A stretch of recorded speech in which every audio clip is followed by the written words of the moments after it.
स्त्री को एक वस्तु के रूप में देखा जाता है कि अगर आपको उनकी नाक नीचे करनी है तो उसका बलात्कार कर दो, लड़की को खींच लिया। हाँ, दुख इस बात का जरूर हो रहा है कि हमारा समाज सोया हुआ है। दलित लड़की के साथ कन्या उसके योनि में डाल दिया जाता है, इस तरह का अपराध हुआ और मीडिया चुप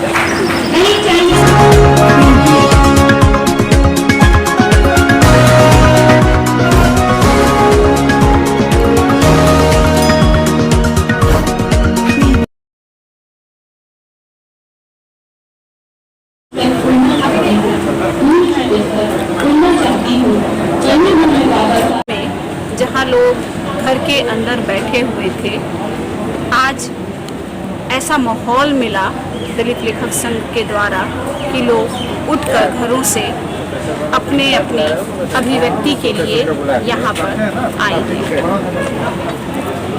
आपने ये बहुत अच्छा सवाल पूछा कि दलित जो हैं वो अभी तक घर के अंदर बंद थे, जबकि सवर्ण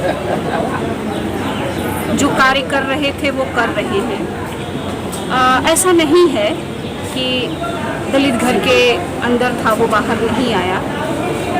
किसान आंदोलन जो मूवमेंट चल रहा था उस मूवमेंट में भी दलित आगे थे।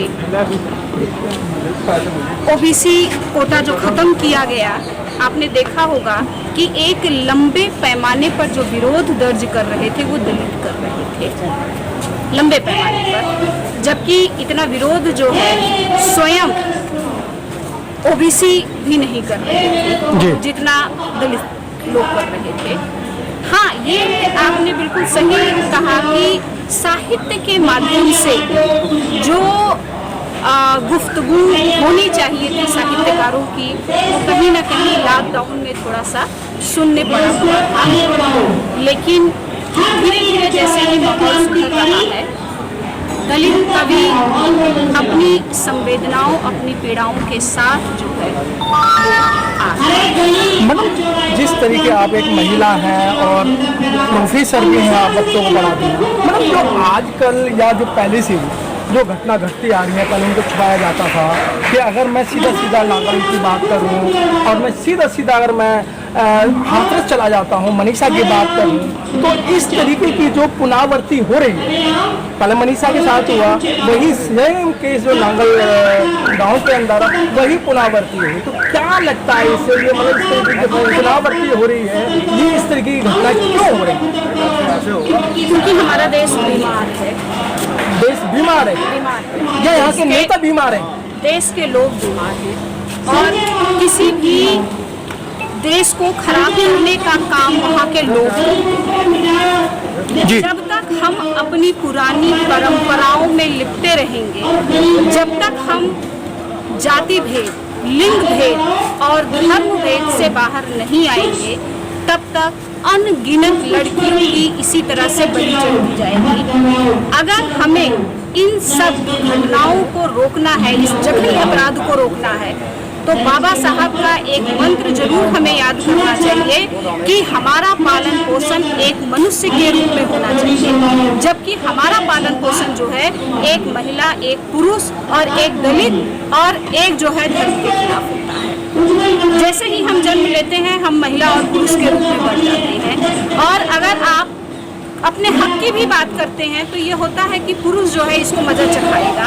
और जो विकृति है हमारे समाज की, मैं तो अपने पूरे समाज की बात कर रही हूँ, वो समाज चाहे दलित समाज हो, चाहे समर समाज हो, कोई भी समाज हो, वो इतनी विकृति जघन्य रूप से फैल गई है कि औरत को आज भी 21वीं सदी में भी मानवता के सिवा कुछ नहीं वो देखते हैं उसके अंदर। स्त्री उनको सिर्फ योनि के रूप में देखती है और कहीं कुछ नहीं देखती। जिस दिन हम स्त्री को उसके योनि से बाहर खींच कर ले आएंगे और एक मनुष्य के रूप में उसका निर्माण करेंगे, तो इस तरह के अपराध बंद हो जाएंगे। हमें अपने घर के माहौल को सबसे पहले बदलना चाहिए, जहाँ अगर भाई बहन का जन्म होता है तो उसको भाई बहन के रूप में न पालकर उसको एक मनुष्य के रूप में पालें, और उस भाई को भी हम शिक्षा दें कि ये आपकी बहन नहीं, एक मनुष्य है जिस तरह से आप हैं। जब तक हम ऐसे समाज का निर्माण नहीं करेंगे, तब तक जो है हमारे देश में इस तरह के जो जघन्य अपराध होते रहेंगे, जो बहुत ही हम कह सकते हैं बिगड़ाती हुई गंदगी है ये, और ये बिगड़ाती हुई गंदगी जो है वो हमारी मानसिकता में बहुत बड़ी है। और प्रोफेसर नीलम जी, बहुत अच्छी बात कही आपने। अब बात कहीं निकल के आती है कि जो घटनाएं घटती हैं, मनीषा की बात करें तो नाम तो बाद में खोला गया था, वाल्मीकि लड़की के साथ गैंगरेप। अगर हम सीधी सीधी बात करें, गुड़िया वाल्मीकि के साथ में गैंगरेप, क्योंकि अपराधी इस समय अपराध इस तरीके का कर रहे हैं कि अपराध करने से पहले समाज को सूचित करते हैं कि भाई हम आपकी बेटियों के साथ में ये अपराध करने जा रहे हैं। जैसा कि मैंने आपको बताया पहले ही कि हमारा समाज जो है वो पुरुष सत्तात्मक समाज है, और स्त्री को एक वस्तु के रूप में देखा जाता है कि अगर आपको उनकी नाक नीचे करनी है तो उसका बलात्कार कर दो, लड़की को खींच लिया। हाँ, दुख इस बात का जरूर हो रहा है कि हमारा समाज सोया हुआ है।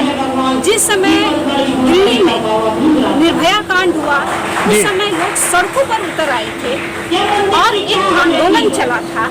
रातों रात जो है चारों तरफ जो है खलबली मच चुकी थी और अपराधी जो है ढूंढ कर लाए गए, लेकिन उसी समय जिस समय निर्भया कांड हो रहा था, उसी समय दलित लड़की के साथ कन्या उसके योनि में डाल दिया जाता है। इस तरह का अपराध हुआ और मीडिया चुप गया। जिसको हम स्तंभ कहते हैं, चौथा स्तंभ कहते हैं जी। वो चौथा स्तंभ कहीं ना कहीं खंडहर हो चुका है, गिर चुका है, जो आम लोगों की नहीं सुन रहा है, आम जन की नहीं सुन रहा है। तो ये बहुत दुखद स्थिति है कि अगर मतलब स्त्री की पीड़ा तो पीड़ा ही होती है, चाहे वो दलित हो चाहे वो समाज, लेकिन हमारा समाज कैसे जो है इस पीड़ा को अलग अलग बांट दे रहा है कि दलित बेटी अगर हैवानियत का शिकार हो रही है तो समाज चुप रहता है। प्रोफेसर नीलम जी, एक तरफ कहा जाता है कि हम हिंदू हैं, लेकिन अभी तक जो घटना घटी है, चाहे मनीषा की बात करें चाहे नांगल की बात करें,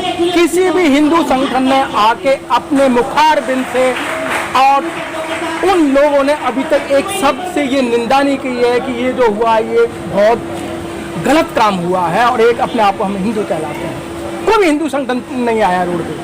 बिल्कुल आप सही कह रहे हैं, तभी तो मैंने आपसे कहा कि ये दुर्भाग्यपूर्ण बात है कि कोई भी संगठन जो है वो आ नहीं रहा है। और दिल्ली जैसे शहर में इतना बड़ा कांड हो रहा है और उसको दरकिनार किया जा रहा है, यानी कि गरीब की अपनी कोई अस्मिता नहीं है, गरीब की अपनी कोई पहचान नहीं है, गरीब की इज्जत नहीं है। क्या गरीब परिवार की लड़की को क्या दुख नहीं होता है अगर उसका बलात्कार होता है?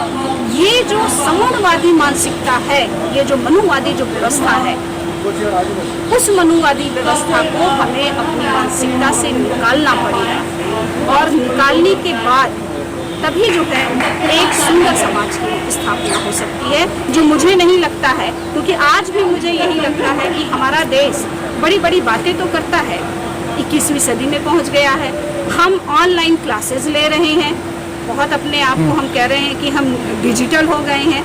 तो क्या डिजिटल होने का मतलब यही है?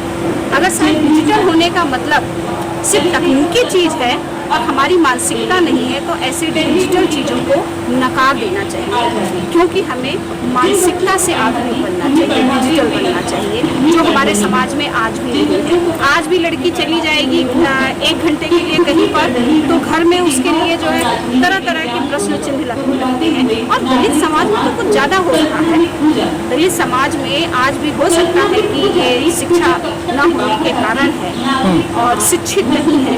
अगर शायद जो गुड़िया का केस हुआ या जितनी वाल्मीकि समाज की हमारी छोटी छोटी बच्चियों के साथ जो रेप हो रहा है, अगर ये पढ़ा लिखा समाज होता, थोड़ा पैसे वाला समाज होता, रसूलदार होता, तो दुनिया जाती। पर ये कहा जाता है ना कि यहाँ के लोग जो गरीब हैं उनको कीड़े से भी बदतर समझते हैं। और ये प्रूफ हो रहा है जब इस तरह की घटनाएं होती हैं और हमारे नेता जहाँ ये कहते हैं कि बेटी बचाओ बेटी पढ़ाओ का नारा देते हैं, बंद कर देना चाहिए। बेटी पढ़ाओ और बेटी बचाओ का नारा क्या है? आपने वहीं पर लड़कियों को अलग कर दिया। और जब आप ऐसी बात करते हैं तो अनगिनत जो दलित महिलाओं लड़कियों का जो बलात्कार हो रहा, महिलाओं का बलात्कार हो रहा है, तो हमारे प्रधानमंत्री चुप बैठे हुए हैं। तो हमें इस चुप्पी को स्वयं तोड़ना चाहिए और न्याय के लिए जो है वो कहीं ना कहीं संघर्ष करना चाहिए। प्रोफेसर नीलम जी, चलते चलते जिस तरीके की ये घटनाएं हो रही हैं, इनसे निजात पाने के लिए हमारे लोगों को, यानी दलित समाज के लोगों को, बहुजन समाज के लोगों को क्या करना है? सबसे पहले तो हमें अपने आप को संगठित करना होगा। मुझे बार बार बाबा साहब का यही नारा याद रहता है कि शिक्षित बनो, संगठित रहो और संघर्ष करो। जी। और अगर इस नारे को आप उल्टा कर देंगे तो चीजें बिल्कुल उल्टी हो जाएंगी। लेकिन आप ये देखिए, शिक्षित बनो, शिक्षित तो हो चुके, संघर्ष करो, संगठित रहो और संघर्ष करो। क्योंकि जब तक आप संगठित नहीं होंगे तब तक आप संघर्ष नहीं कर सकते। लेकिन प्रोफेसर नीलम जी, बात वहीं आती है, अगर कोई गरीब आदमी है, अगर कोई गरीब परिवार है, आप प्रोफेसर हैं, आप उन्हें गले नहीं लगा रहे हैं, बात तो यहाँ निकल के आ रही है ना मैडम। अगर आप जैसे लोग या कुछ पढ़े लिखे लोग अगर उन्हें गले लगाएं तो इस तरीके की नौबत ना आए। मुझे लगता है कि गले लगाने के साथ साथ जो सबसे महत्वपूर्ण बिंदु ये है वो ये है कि हमें उनको जागरूक भी करना चाहिए। वही बात आती है मैडम, गले लगाने से मतलब मेरा वही है। गले तो हम लगा लेंगे, हम फोटो खिंचवा लेंगे, हम डिजिटल समाज के माध्यम से फेसबुक पर डाल देंगे, हम ट्विटर पर डाल देंगे, लेकिन हम कितना कर रहे हैं उनके लिए, कहाँ तक उनको जागरूक कर रहे हैं, कहाँ तक उनको हम उनके अधिकारों की बात बता रहे हैं, कहाँ तक उनके हक की बात बता रहे हैं, इन सब के लिए हम लोगों को अभी बहुत ही संघर्ष जो है वो करना। शिक्षा बहुत जरूरी है। जो बाबा साहब ने जो 3 हथियार दिए थे, जो मूल मंत्र दिए थे, वो उनका होना बहुत जरूरी है। अगर ये आपके पास में नहीं है तो जिस तरीके से आपको कीड़ा मकोड़ा समझा जाता है, कीड़ा मकोड़ा ही समझा जाएगा। कि जितना डिजिटल की हम बात कर रहे हैं उतना ही हमारे समाज पर अत्याचार हो रहा है। इन सब से निजात पाने के लिए आपको पढ़ना होगा, आपको संगठित रहना होगा, आपको press the bell icon on the YouTube app and never miss another update.